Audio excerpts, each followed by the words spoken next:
been waiting for it for 10 years. At 31 years old and after 27 stage victories on the Tour de France, Mark Cavendish finally gets to wear the yellow jersey.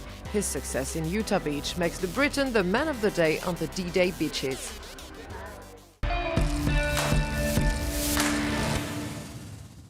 The 103rd edition of the Tour de France has finally begun. The first stage between Mont-Saint-Michel and Utah Beach travels through the Manche department over 188 kilometers. No real challenge in the course, the stage should go to a sprinter. The first stage of a Grand Boucle is always particular, between happiness and stress. From the start proper, many attacks took place to find out who will compose the day's breakaway. Soon, Bora Argonne's rider Paul Voss and Jan Marta positioned themselves in the front, along with Lee Howard of IM. Behind, two men counter-attacked, France's Anthony de la Place of Team Fortuneo Vital Concept and Britain's Alex Howes of Team Cannondale.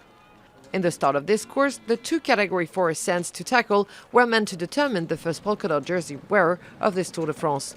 Paul Voss made it his priority. The German accelerated to take the pot, leaving his teammate and Howard. Both men decided to wait for their pursuers. They constituted a group of 4 men chasing the rider in the front. Paul Voss, who completed his work at the top of the Côte des Falaises de Champeau, will wear the best climber's jersey tomorrow in Saint-Lô. The Germans slowed down and the front group formed itself with 5 men. Meanwhile, the peloton maintained the gap around the 3-minute mark. But a stage in the Manche wouldn't be a proper one if the wind didn't start to blow, and with the wind there can be echelons, so when the road no longer had the protection from the gust, Cannondale set their plan. As a result, many riders got trapped at the back of the main field. Tension at its peak as the pack got to a crossroad. Alberto Contador suffered a crash as he was in the front of the pack. The escapees fought for the sprint points and the winner was Lee Howard. The IM rider and Jan Bata were soon caught by Alex Howes and Anthony de la Place, who kept on going in the front but were swallowed 5 kilometers to the finish line. It left the way open for the fastest riders. The massive sprint was upset by a huge crash 500 meters to the finish.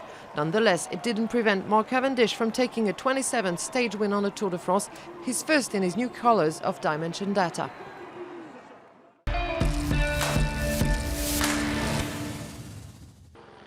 And the main turn of event of the stage was Alberto Contador's crash. The Tinkoff team leader got hurt at the shoulder and the hip. He managed to get back on his bike with his torn jersey. The 2007 and 2009 winner eventually made his way back to the peloton, which Fabian Cancellara persuaded to slow down. Regardless of who's there, the Tour de France is a Tour de France. To win a stage is incredible, and to pull on this jersey.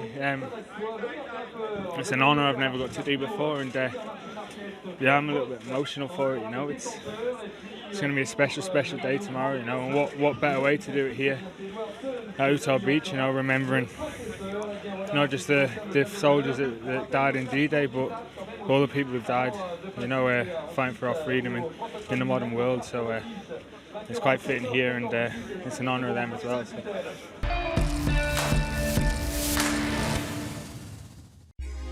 Mark Cavendish outsprinted his usual rivals on the finish line, Marcel Kittel and Peter Sagan. André Greipel was 4th, Alexander Kristoff is 8th of the day.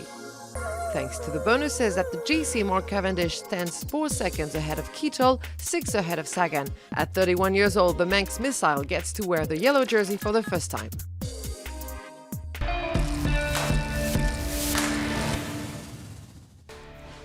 This Sunday, the start in Saint-Lô for Stage 2 will take the riders on the 182-kilometer course towards Cherbourg. The wind may play a key role, so the riders better watch out for this and also watch out for the Côte de la Glacerie hill, where the stage victory will be judged, probably in favor of a puncher. But tomorrow is another day. For now, let's enjoy the fabulous views from today.